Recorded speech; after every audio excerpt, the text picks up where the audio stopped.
Welcome to the HR Uprising podcast. This podcast series explores HR hot topics and challenges through conversations with relevant experts and real-life HR, learning, and OD professionals. The HR Uprising is about learning through collaboration and evidence-based action. We want colleagues to have the confidence and skills to rise up through their organizations by delivering real, lasting business value. Now, introducing your host, chartered psychologist, experienced change agent, entrepreneur, speaker, and coach, Lucinda. Hello and welcome to this week's HR Uprising podcast. And this week it's our turn to have a conversation with somebody. And I'm delighted that the person that we're going to speak to today is actually Mervyn Dinnen. Now, if you're not familiar with Mervyn, I'd be quite surprised because he's got quite a following. But he's an HR and talent trends analyst. He's an author, he's a speaker, and he's one of these top tech influencers, has been named in various magazines as somebody who's a thought leader around the area of HR and talent recruitment and tech. I always enjoy talking to Mervyn because he brings the most up-to-date analysis to life, and we had a great conversation. Unfortunately, the ambience once again was somewhat noisy because we caught up at the Festival of Work. That said, I did feel that the conversation was sufficiently of interest that rather than us ditching it, we have chosen to clean up the sound as much as possible and put this out as a podcast. So I hope you do find it interesting. The sound improves as the podcast goes on. And again, do give us some feedback. What I would say is we've got a LinkedIn group now, which is growing, called the HR Uprising LinkedIn group. If you've got views and you want to feedback on the content that we put over in podcasts or a subject that you'd like us to cover, please do join that group and join the conversation because we'd really welcome that feedback. So I hope you enjoy the podcast, and thanks to Mervyn. Hello and welcome to the HR Uprising podcast for this week. And I'm really pleased to have a guest speaker who we've used at one of our conferences before, and I know he's an author, and he's going to explain in more detail how he defines himself in a moment. But I'm really delighted to have Mervyn Dinnen here. I seem to be making a habit of doing podcasts in really noisy places, so I apologise for the background noise. We're actually at the Festival of Work, and Mervyn's a very busy man, so I wanted to take advantage, having just heard his speech, heard your talk, and find out a little bit more about that and other things that you're involved in, Mervyn. So I'm going to let you introduce yourself. Thank you, Lucinda. My name's Mervyn.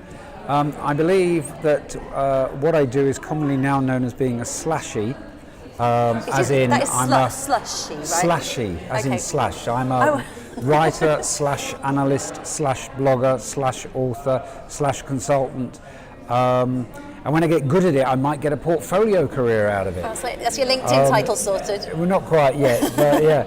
So what I do, I suppose there's 3 or 4 things I do. I work with HR and recruitment technology companies to research ongoing trends impacting the attraction, hiring, development, retention of people, particularly currently researching digital transformation and how that is impacting things. Author of one book called Exceptional Talent, co-author of one book called Exceptional Talent with a guy called Matt Alder, and we are halfway through the second book, Digital Talent, which is due for publication December this year, but we'll see if that is met. I remember speaking to you when you were writing your last one, and yes. The journey is a journey of being an author, right? It is. So, I write blogs, I write white papers, research-based, insightful white papers. Absolutely. And generally speak at conferences and hang around, and apparently I'm one of the world's top 100 HR tech influencers. Well, there you go, and I'm honoured to have you on our webcast. Thank you very much. So I suppose in terms of the focus of today, because actually, as we said earlier, there's so many things that we could talk about, and due to the fact that time and the environment, we thought we'd just maybe focus on a few key trends that we thought we'd talk about, maybe a bit about digital trends, which you're saying are really important, and along with the whole theme of the HR Uprising, which this is what we're about, how can we be seen as being more strategic? What would be your advice be to HR professionals who want to rise up, be more strategic, and I guess therefore we need to be better at using the spotting trends, accessing them and going with them? That was... Wow, there's a lot there. Yeah, okay, should I break it down? Yeah, no, it's okay. if I start, what am I doing here today? I've given a session, or I've given a talk around HR digitisation, HR process digitisation. So the benefits to the HR team of automating and digitising, I suppose, some fairly basic HR processes. And what was interesting was in doing the research for the book Digital Talent, I did a series of interviews with employees as well as HR people, and I found that a lot of them get very, very frustrated by the technology at work. A lot of them feel that the technology is not chosen with them in mind. In fact, PwC did a big piece of research late 2018, and they found something like 90% of the C-suite say that they buy technology with the employee in mind, but only 53% of the employees felt that the technology they use was bought with them in mind. We just automate the processes that exist rather than creating whole new ones. So I gave an example during my session of an interview I did, something simple like reclaiming expenses, and I interviewed 3 or 4 employees from one business in the hospitality sector, and they said that which is a very simple process to digitize, since it's changed, it's like almost impossible. And in fact, the youngest employee, the millennial, who we're supposed to be attracting, who we're doing all this for, allegedly, said that she thought that they'd made it complex on purpose to stop people reclaiming expenses unless it was a significant amount. Wow. So having created a process to help, obviously, us with data for cost allocation and stuff, we've given our employees the impression that we're actually trying to hit them in the pocket. Which is completely, the buy-in is going to be completely the opposite from what they want. Yes. So just on that particular example, because I heard you say that and the thing, I thought, oh, that's classic, isn't it? Where communication at the top of a change initiative has been completely interpreted differently because of maybe how it's rolled out, how it's been communicated. Did you say that was because they had automated an existing process, or had they tried to change it? Well, they had bought a bit of a bespoke package. But they could have. My understanding is they could have made that process a lot easier, but they had put certain classifications in. I know somebody complained that there are like 40 different cost classifications. There never used to be. And it's kind of invariably your claim online gets rejected because you need to use a different code or something. And that's the kind of thing never happened before. So maybe that beforehand I would have just handed a petty cash slip in going back many years and said what it was for, and it was up to accounts to allocate it. Yeah, now it's down to the employee to work out the allocation, and there can be so many. And when you've got hundreds ones. of cost centres and things, I can see how that would be a nightmare. Because that's the interesting thing. If we I always want to try and make this quite pragmatic. I can see entirely how that would happen, and we sometimes have that with clients who say, we've got this process and you've got to completely change this system in order to fit this process, as opposed to going, actually, is this the right? And then 18 months later they go, people hate it. Like, well, actually, it's not the system, it's the process, because you've not thought about what people want. So I'm wondering if there is something about us having to think better when we put something in place, and maybe think that's an opportunity if you're bringing technology in to see if it actually is going to improve the process. Yes. It's an opportunity to freshen it up rather than automate your existing. I remember an example, I've forgotten who was giving it, at a conference in the US a few years ago, where they were talking about their payroll system. That's a big one, obviously, going online to get your pay slips where you used to be handed them. A lot of people, when they're earning the same, if they're not getting different commission and stuff every month, it's pretty much the same every month. Yeah. So they only go in every 3-4 months to get pay slips, to maybe check a deduction or something. But because people weren't logging into this system all the time, every time they logged in 3-4 months later, they had to change their password. Firstly, how many passwords can you create? And secondly, it makes it an incredible faff. And again, you've digitised a process that people are only going to use every few months. Yeah, it's a complete barrier. I used to work for a large organisation, do training for them, who will remain nameless, and they had a learning platform that you'd go in and you had to log in, but the problem was the programme only happened every 3 months, and their policy was that you change your password every 3 months, which basically meant that every single time you logged in, you were changing your password. It's just a barrier to make it work. That's, I suppose, I'm not sure that's about us working with IT to say you can give us some flex on the systems. I mean, those are two very, I suppose, simple, straightforward examples. I mean, in the main, what we tend to find is that most employees are very happy with digital interactions for things like payroll, for scheduling leave, for benefits, checking information, certainly for the whole hiring process, receiving offers, signing it digitally online and things like that. And are fairly happy for digital interactions for most things. Where it becomes a bit personal, so I suppose performance management, for example, they do, I mean, still about half are happy to do a lot of that digitally. But I suppose you will have more who will prefer to obviously have the human interaction there. And I suppose, is it about having the balance between the two, of having digital and people? It is, yeah. It's kind of, it's I suppose, automating what makes sense to automate. I think I used a quote from Brian Kopp, who's VP of Gartner, and something he said. They launched their executive priorities report a couple of months ago, and his quote was about how employees want their 9 to 5 to resemble their 5 to 9. I mean, I really like that quote. Yeah, I don't think he's the first person to ever say that, but it's kind of, the 5 to 9 is full of kind of seamless digital interactions, prompts, notifications. They don't have to think about things.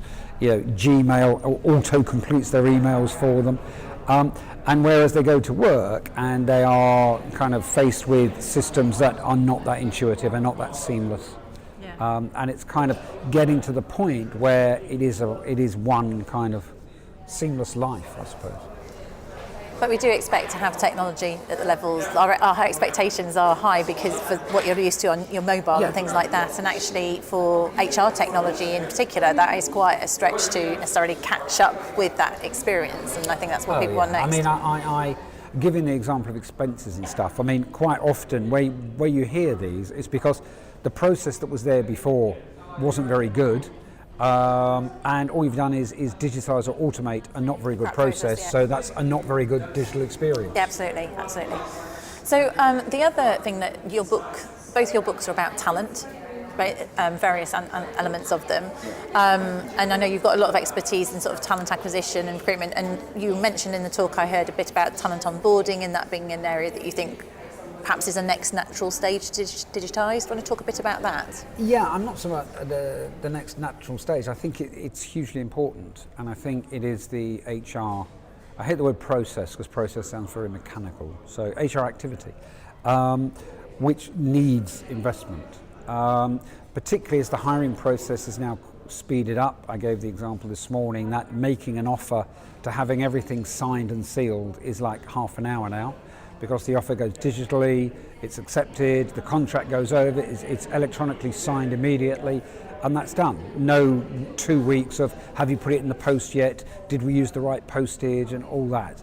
And so that means that actually from that moment, like almost half an hour possibly after having received the offer and accepted it, you need to start the process by which somebody joins your business. And I think that historically onboarding started on your first day. Yeah. So you turn up for a job, you might have met the person you were working for and a couple of colleagues, and that's it. You might have been sent a brochure or something to read through, but then you started being inducted. But most people nowadays expect information. So they want to join. Day one is actually their first day of working. And onboarding, I know some people find it a very clunky expression, and it sounds quite mechanical, but actually it's the journey by which you take an interested candidate and develop them into a productive employee. And whether that's over a period of 1 month, 3 months, 6 months, that's the way you do it. If you look at the main reasons why people leave jobs in the first 3 to 6 months, it's always the job isn't what they expected it to be. They hadn't really met their team and don't feel they get on with their colleagues or their manager. They don't feel that they're not comfortable in the culture of the organisation, or they can't see any room to grow and develop. Now, quite often, this is because a very overzealous hiring manager has seen what they see as the perfect candidate and oversold the job, and brushed over the fact that the job being offered is one that the candidate has already done before, and fills it with lots of opportunities for future progression that don't really exist. But onboarding deals away with that. There's no shocks on day one, there's no surprises. Information it can be passed digitally. I mean, a lot of this is now app-based. The new employee can access lots of information. There's videos of senior directors talking about the legacy of the business, where they've come from, describing their first day. You can be socially connected to your new team and start understanding what their hobbies and interests are, and forming relationships. You can interact with other new starters, so you've got kind of a little collegiate group there who are going through the same thing together. It just makes it a lot easier. You don't need to sit someone in a classroom on day one and go through health and safety and here's a contract to sign, and it should be the beginning of the working relationship. The experience. And providing you cover what the role is in that space, then there'll be no shocks. Yeah. And is that the candidate experience magical term that you're talking about there? This another one of these HR jargons. Candidate experience. Is that part of that? Is that all of it? Or? Well, it's kind of. It is. They're one not a candidate anymore, then. Yes, they're not. The first book was called Exceptional Talent, and that was based around the concept of the new talent journey. So the new talent journey is really that all the stages that used to be things HR did to people. Have an advert, have a vacancy, advertise it, interview people, make an offer, start them, review them after 3 months probation, performance manage them after a year, after 2 years, promote them, and then release them. It used to be a series of different processes. It's actually one ongoing journey. To the employee, it's just one ongoing journey that tech underpins. Yes. They don't see the break, they don't see the join. And so really, this onboarding just flows seamlessly from there. Candidate experience is the experience the candidate gets applying to join your company and being taken through the interview process. And onboarding is the start of the, if you like, employee experience, which is, I suppose, what most people talk about in HR now, because it is the differential. It's the reason people join you, the reason they stay. And as you saw in my session this morning, only 1 in 5 employees think that the way the company describes what they're like as an employer actually matches up with the experience of working there. And so the onboarding to make it seamless, don't. That doesn't think it's bad, but it's just they think that the company maybe overstates in a lot of cases what the employee experience is like. But this gets checked out. There's plenty of research that shows, I've been involved with some, that shows that candidates who are applying for a job are already checking you out before they apply. They're looking at review sites, they're going on Google, they're trying to get an idea of what you're like to work there. And candidates who drop out of an interview process, where you're taken through to second, third interview and they drop out, the number one reason is it's taking too long and they've already got an offer from somewhere else. Number 2 reason is they've heard or read something about the company and they've changed their mind. And actually, I know you said sometimes it's signed, sealed and delivered in a short period of time, but I know sort of financial services industries, it can take 3 months for them to get the FCA checks through. So actually people have got time to go off the boil in that period of time or find something. You think you've got your perfect candidate and you've lost them. So you have to be able to keep them interested in that space. The reference checking and security checking stuff, obviously that is an issue. I know there are companies who seamlessly do this in the background and who make it as quickly as possible. But there are some industries where clearly you can't shortcut this. But for most of the roles that probably listeners are recruiting, it probably can be done relatively. I don't mean you make a quick decision. No. But the process can move with pace. But quite often, and I know we've been guilty of it ourselves, you make the decision, you've got the candidate, go, phew, right now I can go back to the day job. But actually you've got that 6 weeks, 3 months, whatever that period is, where if you are doing something in that period of time, you can see how you can accelerate their productivity. I always think it's kind of crazy that you spend all this money on recruitment and then we kind of don't necessarily do anything with them when they join in terms of managing them well, giving them, sit next to somebody, listen to what it is that they're doing and shadow them for 2 weeks and they're bored senseless. Yeah, part of that is because recruitment teams obviously have their metrics. The majority of them are targeted on cost per hire and time per hire. Loosely, they are supposed to be rewarded on quality of hire, but there's no obvious single measure of quality of hire. Quality of hire can be down to an individual manager, can be down to an individual director. You can have somebody who stays with you a long time without ever pulling up any trees or anything. You might think, well, that's quality hire, they've been here for 3 years. Or you might find somebody comes in, does fantastic things in a year and then moves on. Some people would say that was a poor hire because they're gone within a year. Others would say, but look at what they achieved. So because quality of hire is something that's a little bit difficult to measure and quantify, each company will look at it in a different way. The pressure isn't on to get people productive straight away, whereas if there was a measure for quality of hire which was linked to productivity, output, and the speed, I suppose, with which people, I hate the expression hit the ground running, but I mean that's the obvious one, then a lot more would be invested in this area. So I mean, I hadn't actually thought of that before, but actually, again, taking it as learning points we could do in a business, really what we're saying is that there's no strategic link between the recruitment team's KPIs and, let's say, just regular generic, the onboarding, if there's people induction, which might be learning and development, and then regular people management, when actually that's an entire experience. And from a company's point of view, the cost of that hire and the cost of how long people stay, the ROI, are different. So just thinking that's not joined up. So from an HR point of view, there would be a benefit in joining that up, the cost of bringing people in, but actually taking that journey and investing in that journey beyond it. And do you have some? It is assumed.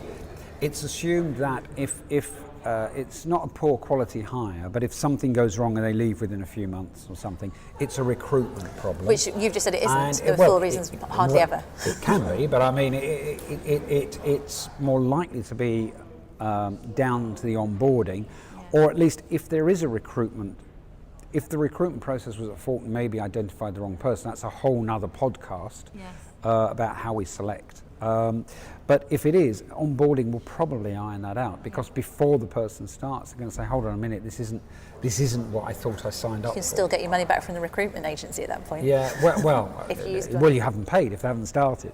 If you started earlier, they wouldn't have paid. But I mean, I'm not thinking so much agencies, I'm thinking of kind of an in-house recruitment team, talent acquisition team, who, and again, it's a grey hole. It's this big gap between the talent acquisition team and the HR team. Talent acquisition think HR responsible for onboarding. HR kind of think talent acquisition are responsible for keeping in touch with the candidate before they start and making sure that they've got everything they need.